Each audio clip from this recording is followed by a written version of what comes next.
আপনি ঠিক আছেন? ও হ্যালো, উঠুন উঠুন। আচ্ছা, ঝামেলায় পড়া গেল তো।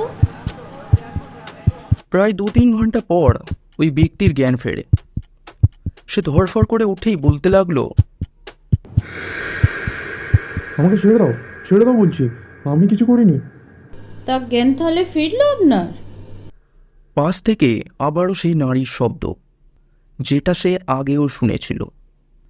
ওই ব্যক্তি এতক্ষণে টের পেল যে সে এখন নিরাপদ। সে হতভম্ব হয়ে বলল, হ্যাঁ, হ্যাঁ, কিন্তু আপনি কে? মানে আপনাকে তো ঠিক চিনলাম না। আরে মশাই, এই প্রশ্নগুলো তো আপনাকে আমার করা দরকার। হুট করে কোথা থেকে আমার গাড়ির সামনে এসে বললেন? কিছু হয়ে গেলে তো আজ সকাল সকাল আচ্ছা একটা কেস খেয়ে যেতাম। আসলে আমি একটু ব্যস্ত ছিলাম তো, তাই। আচ্ছা, আপনার বাড়ি কোথায়? আপনার পায়ে অল্প একটু চোট লেগেছে, যদি বলেন বাড়ি পর্যন্ত দিয়ে আসতে পারি। লোকটি তার পায়ের দিকে দেখে বুঝল, হ্যাঁ, তার অল্প একটু চোট লেগেছে। সদ্য জ্ঞান ফেরায় পায়ের ওই অল্প ব্যথার অনুভূতি সে পায়নি। এমন সময় মেয়েটির কথায় লোকটি চমকে উঠল। আচ্ছা, আপনার তো তেমন কোথাও চোট লাগেনি, শুধু জ্ঞান হারিয়েছিলেন। তবে আপনার মুখে দাড়িতে রক্তের দাগ কোথা থেকে এলো? লোকটি ভয়ে নিজের মুখের বিভিন্ন জায়গায় হাত রগড়াতে থাকে। এমন সময় এক নার্সের প্রবেশ। ও, রোগীর জ্ঞান ফিরেছে? অনন্যা ম্যাডাম, কিছু ফর্মালিটি আছে, সেগুলো মিটিয়ে আপনি আপনার রোগীকে নিয়ে বাড়ি যেতে পারেন। আচ্ছা, মহিলাটির নাম তবে জানা গেল, অনন্যা। খুব সুন্দর নাম, তাই না? ঠিক আছে, একটু পরে আমি যাচ্ছি। ম্যাডাম, খবর দেখেছেন? কোন খবরটা?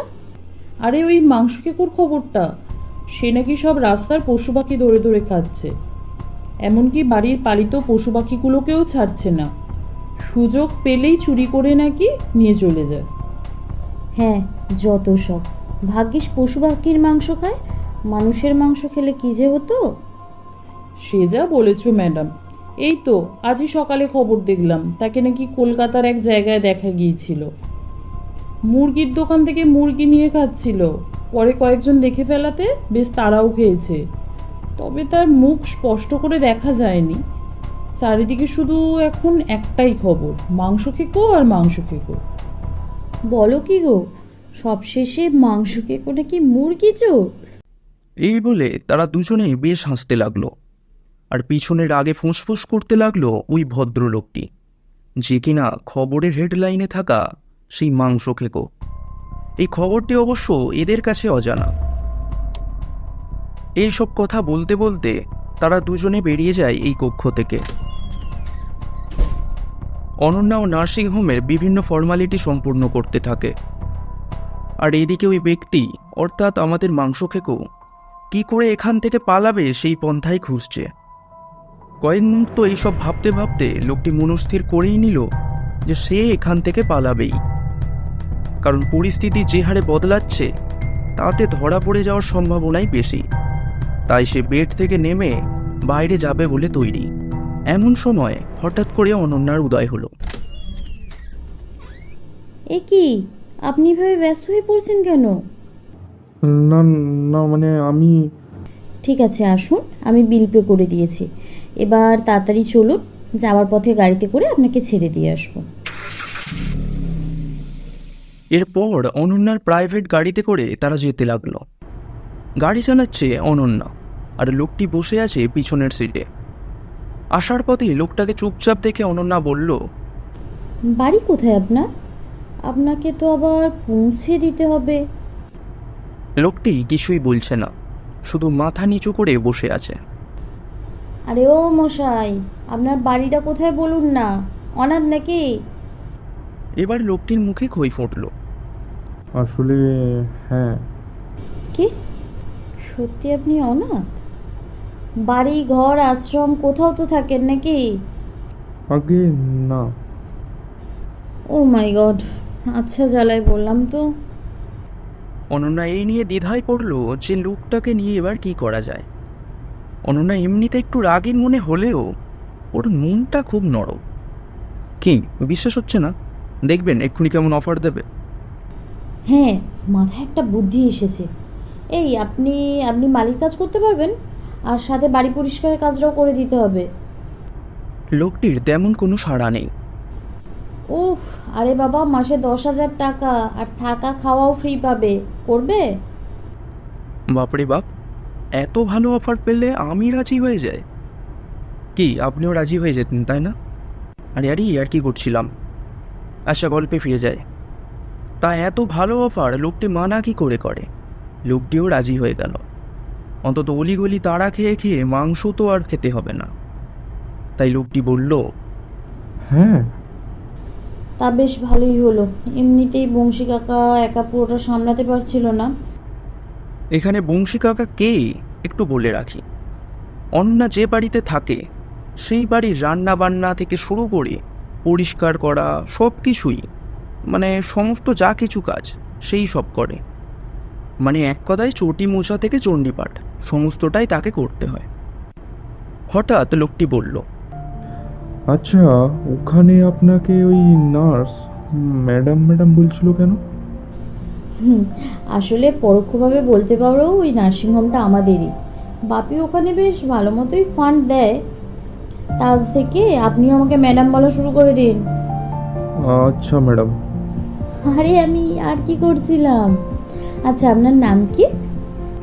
আমাদের মাংস খেকো কী নাম বলবে সেটা ভেবে না পেয়ে যা হোক একটা নাম বলবে বলে সিদ্ধান্ত নিল। আসলে আমার তোমার মতো ওই ব্যক্তির কোনো নাম নেই। তাই সে কুম্পিত কণ্ঠে বলল, রাঘব। রাঘব বল নাকি? এবারের ইয়ার্কিটাও ওই ব্যক্তির, মানে কি যেন নামকরণ হলো। হ্যাঁ, রাঘবের ঠিক পছন্দ হলো না। তাই সে বিরক্ত হয়ে বলল, আর কতক্ষণ লাগবে? এই তো এসে গেছি, আর একটুখানি।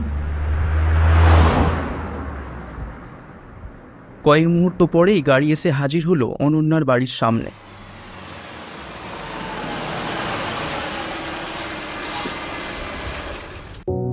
বাড়ি দেখে তো রাঘব বোয়ালের মুখ হাঁ হয়ে গেছে। 3 তলা ঝাঁ চকচকে বাড়ি। বাড়ির সামনে বড় উঠান, পাঁচিলের গা বরাবর হরেক রকম ফুলের গাছ সারি সারি লাগানো রয়েছে। এসব দেখে তো ওই 10,000 টাকা মজুরি আমার কম মনে হচ্ছে, কি বলুন? যাক গে, খাটুনি তো হবে রাঘব বোয়ালের, আমাদের আর কি। বাড়ির বাইরেই গাড়ি দাঁড়িয়ে, কারণ বাড়ির সামনে যে বড় গেটটা রয়েছে সেটি এখন বন্ধ। এই দেখে অনন্যা প্রথমে হর্ন দেয়, আর তার সাথে সাথে বংশী কাকাকে ডাক দেয়। আরে ও বংশী কাকা, কোথায় গেলে বলো তো? গেটটা খোলো।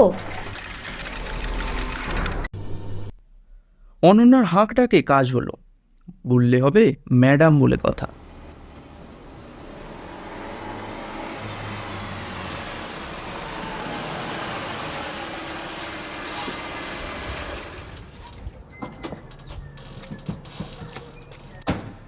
এরপর ওরা ভিতরে গিয়ে গাড়ি থেকে নামলো। সেখানে বংশী কাকাও দাঁড়িয়ে। বংশী কাকা, এ হলো রাঘব। এর জন্য একটা রুমের ব্যবস্থা করে দাও। আর এ আজ থেকে তোমার সাথেই কাজ করবে। সবটা শিখিয়ে পড়িয়ে নিও।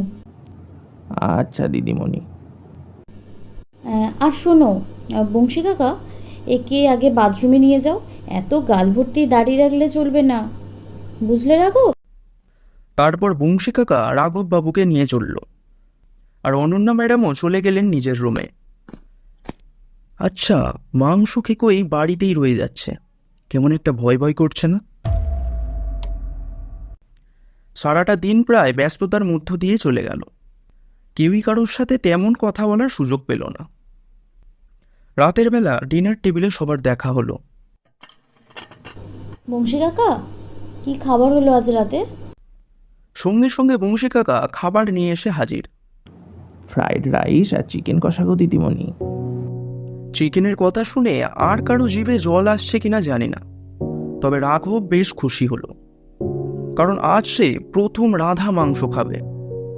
সকলে যে যার সিটে বসে পড়ল। এবার পালা পরিবেশনের।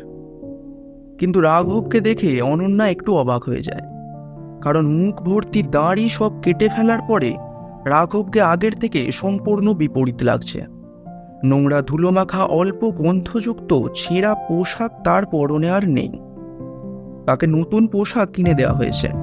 সেই পাগলের মতো মুখখানা যে সত্যিই এতটা সুন্দর হতে পারে, এটা অনন্যা আশা করেনি। তাই অনন্যা একটু অবাক হয়ে বলল, আরে বাহ, রাঘববাবুকে তো আর চেনাই যাচ্ছে না। রাঘব এইসব কথায় কান দিল না, কারণ সে শুধু এক মনে অপেক্ষা করছে যে কখন সে মাংস খাবে। এমন সময় রাঘব, আমি কিন্তু আর আপনি আপনি করতে পারবো না। রোজ রোজ একই মানুষকে বারবার আপনি বলে সম্বোধন আমি অভ্যস্ত নয়। আর এই দেখো, তোমার সাথে আরও একজনের পরিচয় করিয়ে দিই। এ হলো ননি, আমার ছোট্ট সোনা। তোমরা কি ভাবছো অনন্যার এই ছোট্ট সোনাটা আবার কে? আসলে এই ছোট্ট সোনা ননি হলো একটা ধবধবে সাদা খরগোশ। হ্যাঁ, ঠিকই শুনেছ, একটা খরগোশ। প্রথমে আমি অন্য কিছুই ভেবেছিলাম। সে যাই হোক, এবার বংশী কাকা অনন্যাকে খাবার দিয়ে রাঘবকে রাইসের কথা জিজ্ঞাসা করল। রাইস কতটা দেবো রাঘব বাবু? রাঘব হাত তুলে দেখালো ওই খরগোশের দিকে।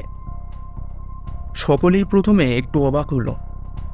খরগোশ আর মাংস কষার পাত্র প্রায় একই দিকে কাছাকাছি থাকায় অনন্যা আন্দাজ লাগিয়ে বলল, ও হয়তো মাংস চাইছে, বুঝলে বংশী কাকা? কি তাই তো রাঘব? রাঘবের আঙুল স্থির রইল ওই দিকেই। সকলেই বেশ স্তম্ভিত। ওদের মনে হতে লাগলো সেই মাংস খেকো রাঘব নয় তো। বংশী কাকা তাড়াহুড়ো করে ভাত রেখে মাংস কষার প্রায় অনেকটাই ঢেলে দিল রাঘবের পাতে। তারপর মাংস পাতে পড়াতে রাঘব চটজলদি খেতে শুরু করে। তার খাবার গতি সাধারণদের থেকে একটু বেশিই ছিল। বাড়ির সবাই তো দেখে অবাক যে একজন মানুষ এই রকম অদ্ভুতভাবে খায় কি করে। মুখময় তো হচ্ছেই, সাথে হাতের কোনোই পর্যন্ত মাংসের গ্রেভি গড়িয়ে গড়িয়ে পড়ছে। কবজি ডুবিয়ে খাবার খাওয়া হয়তো এটাকেই বলে। এ যেন সত্যিই রাঘব বোয়াল। কয়েক মুহূর্তের মধ্যেই রাঘব একখানা বড় ঢেকুর তুলে বলল, বাড়িতে আর কাউকে দেখছি না যে। সকলেই কিছুক্ষণ চুপ। তারপর অনন্যা বলল, বংশী কাকা, আর কতটা কি আছে, আমাদের হবে তো? রাঘবের এই ব্যবহারে অনন্যা তার কোনো উত্তর দিল না। তারপর তারা সেই দিনের মতো খাওয়া দাওয়া মিটিয়ে যে যার ঘরে গেল ঘুমাতে। পরের দিন সকালে ব্রেকফাস্টের সময় সকলে উপস্থিত। আজ রাঘব আর বংশী কাকা দুজনে মিলে ব্রেকফাস্ট তৈরি করেছে। দিদিমণি, আজ কিন্তু রাঘব বাবু হাত লাগিয়েছে। ও তাই? ভেরি গুড, এটাই তো চাই। ওয়েল ডান রাঘব, ওয়েল ডান। ধন্যবাদ ম্যাডাম। আজ ব্রেকফাস্টের সময় রাঘব গতকালের মতন হিংস্র আচরণ আর করল না, বরং সে সুষ্ঠুভাবে মানুষের মতোই ধীরে ধীরে নিজের খাবার খেল। কিন্তু খাবার শেষে আবারও সে গতকালের একই প্রশ্নই জিজ্ঞাসা করল। অনন্যা ম্যাডাম, এত বড় বাড়িতে আর কাউকে দেখছি না কেন? আসলে আমাদের আদিবাড়ি বিহারে, বাপির তো মস্ত বড় ব্যবসা। এই ব্যবসারই একটা ব্রাঞ্চ আছেই কলকাতায়।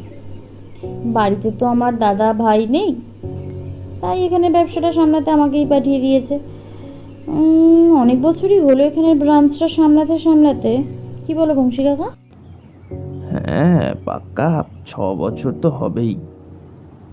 এই দিনের পর থেকে রাঘবের প্রতি তাদের সন্দেহ কেটে যায়। মাংস কেকুর কথা সকলে ভুলে যায়। রাঘব অন্যান্য বাড়ির কাজের লোকের মতো মালিক অর্থাৎ অনন্যার কথা পালন করত, বদলে পেত ভরপেট মাংস। সকলে এটা ভেবে নিয়েছিল যে রাঘব একটু বেশি মাংস খেতে পছন্দ করে। কিন্তু মাংস খেকো তো মাংস খেকোই। রাঘবের রাধা মাংস তো ভালো লাগছিল, কিন্তু সে কাঁচা মাংসের স্বাদও মিস করছিল। তার প্রথম থেকেই লক্ষ্য ছিল ওই সাদা ধবধবে খড়গোষ্ঠীর উপর। তাই রাঘব সুযোগের অপেক্ষায় থাকত। প্রায় মাস 6 পর রাঘবের সেই সুযোগ হলো। ঘড়িতে সময় তখন বিকেল 5টা। বাড়িতে সেদিন কেউ ছিল না। রোজকার মতোই অনন্যা বেরিয়ে গিয়েছিল অফিসে, আর বংশী কাকা গিয়েছিল পাশের এক বাজারে। ঠিক সেই সময়টাকে ব্যবহার করলো মাংস খেকো তার শিকারের জন্য। বাড়ির পালিত খরগোশ ননি বাড়ির এদিক ওদিক ঘুরে বেড়াতো, কিন্তু রাঘবের তাকে খুঁজে বের করতে বেশি সময় লাগেনি, কারণ তার চোখ প্রথম থেকেই ওর ওপরেই ছিল। আর মাংসের ঘ্রাণ যে রাঘবের সব থেকে প্রিয়, তাই সে চট জলদি তার শিকার শেষ করে তাকে খেয়ে ফেলে। তারপর বাকি অংশ সে বেশ নিখুঁত করে পরিষ্কার করে ফেলে দিয়ে আসতে চায়। বেশ অনেকটা পথে গিয়েছিল রাঘব, কারণ রাঘব কোনো মতেই চায় না এর প্রমাণ বাড়ির কেউ পায়। বাড়ি ফিরতে তার সন্ধে হয়ে যায়। এতক্ষণে বাড়িতে অনন্যা ও বংশী কাকা এসে গেছে। রাঘব বাড়িতে প্রবেশ করার পর দেখে অনন্যা ও বংশী কাকা এদিক ওদিক ব্যস্ত হয়ে কাকে যেন খোঁজাখুঁজি করছে। রাঘবের বুঝতে আর বেশি দেরি হলো না। সে এটা বোঝার সাথে সাথেই পিছুপা হবে কি অনন্যা রাঘবকে দেখে ফেলে। রাঘব ভাবতে শুরু করে এবার বোধহয় খেলা শেষ। ঠিক তখনই অনন্যা রাঘবকে জড়িয়ে ধরে বলে, কোথায় গিয়েছিলে তুমি? কখন থেকে তোমাকে খুঁজছি। এসব যে কি হচ্ছে রাঘব বুঝতেই পারছে না, এমনকি আমিও বুঝতে পারছি না। বাড়ির এক কর্মচারীকে একটুখানি চোখে হারিয়ে কেউ এতটা কান্নাকাটি করে নাকি? অনন্যা তো বাচ্চাদের মতো করছে। এসব দেখেই রাঘব বলল, আসলে আমি আমার এক বন্ধু এসেছিল দেখা করতে, তাকেই একটু এগিয়ে দিতে গিয়েছিলাম। ঠিক আছে, এবার থেকে যেখানেই যাও না কেন বাড়ির কাউকে বলে যাবে, কেমন? ঠিক আছে ম্যাডাম, কিন্তু এবার তো আমাকে ছাড়ুন। ও ও সরি সরি।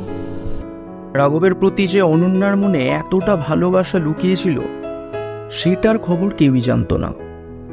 হ্যাঁ, মেয়েদের মন নাকি শুনেছি এই রকমই হয়, মনে মনে ভালোবাসলেও মুখ ফুটে সহজে কিছু বলে না। যদিও এসব আমার শোনা কথা। তবে ওই ননি অর্থাৎ খড়গোষ্ঠীর খোঁজ আর কেউই নিল না, কারণ খড়গোষ্ঠী তো এমনিতেও বাড়ির চতুর্দিকে ঘুরে বেড়াতো। হয়তো বাড়িরই অন্য কোথাও আসে ভেবে কেউ তেমন নজর দিল না। রাতের বেলা ডিনারে বসে হঠাৎ অনন্যার খেয়াল আসে। আচ্ছা, আজ ননিকে কোথাও দেখছি না যে। অন্যদিন তো নিজেই খাওয়ার সময় চলে আসে। আজ তবে কোথায় গেল? খেলা করছে হয়তো কোথাও। এমন সময় অনন্যার ফোনে রিং বাজতে শুরু করলো।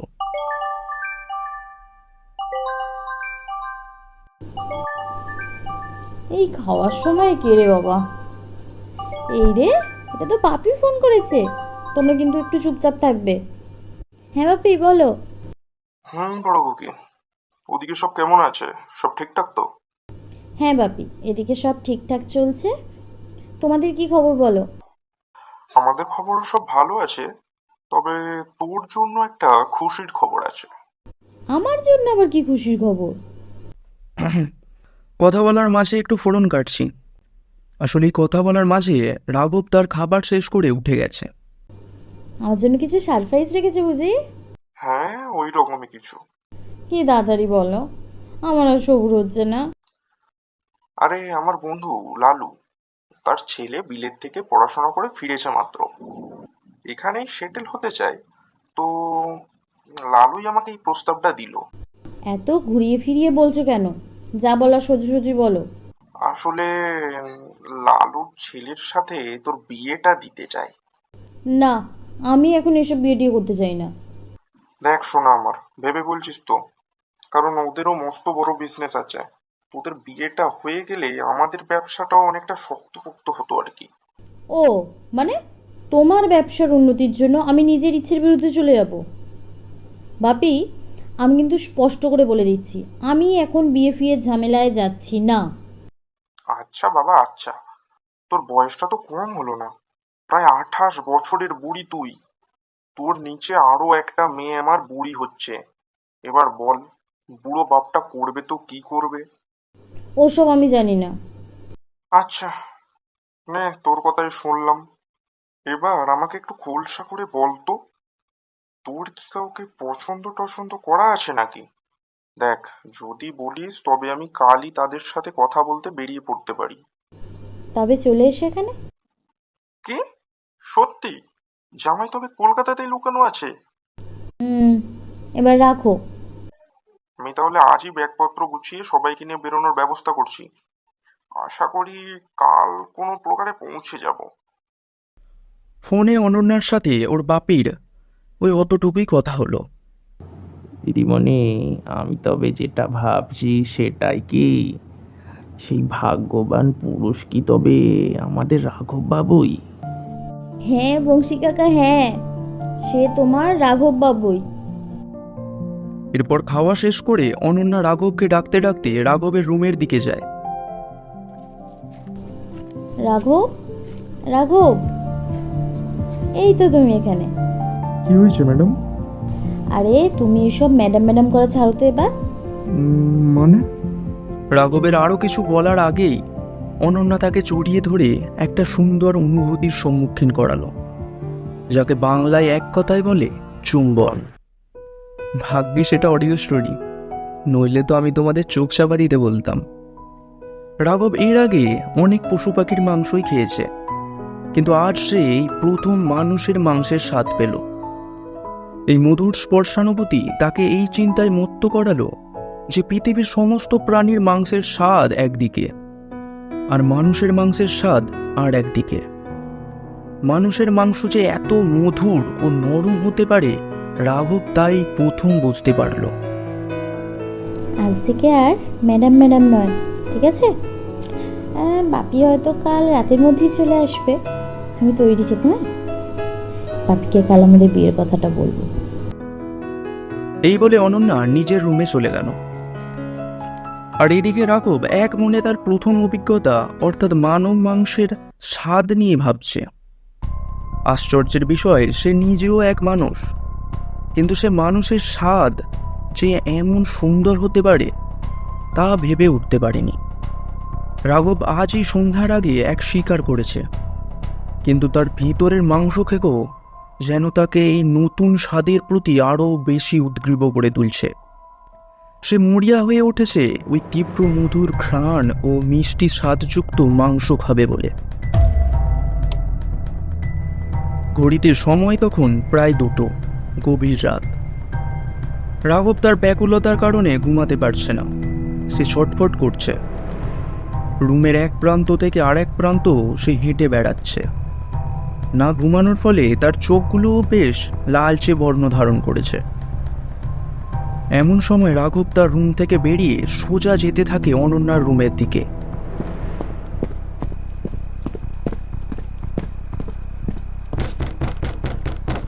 দরজায় জোরালো টোকার শব্দে অনন্যার ঘুম ভেঙে যায়। অনন্যা রুমের লাইট অন করে সাড়া দিল। কে? কোনো সাড়া না পেয়ে অনন্যা দরজা খোলে। ও তুমি, এসো, কিছু বলবে? অনন্যা এই বলে পিছন ঘোরার সাথে সাথেই রাঘব তাকে পিছন থেকেই বেশ জোরে চেপে ধরে। রাঘব অনন্যার এলোমেলো চুলগুলো বাম কাঁধের দিকে সরিয়ে দেয়। রাঘবের উষ্ণ নিঃশ্বাস অনন্যার শরীরে শিহরণ ফেলে দেয়। रहा नहीं जाता क्या?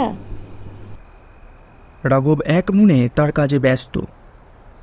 সে তার হাত দিয়ে প্রথমে অনন্যার ডান কান স্পর্শ করে, ধীরে ধীরে গলা বরাবর কাঁধ পর্যন্ত হাতটা নিয়ে এলো। এক হাতের বাঁধন আরও মজবুত করল। সেই তীব্র মধুর ঘ্রাণ সে আবার অনুভব করতে লাগে। ঠিক এমন সময় রাঘব তার সূচালো দাঁত দিয়ে ঘা বসালো অনন্যার গলায় ডান দিকে থাকা ক্যারোটির ধমনীতে।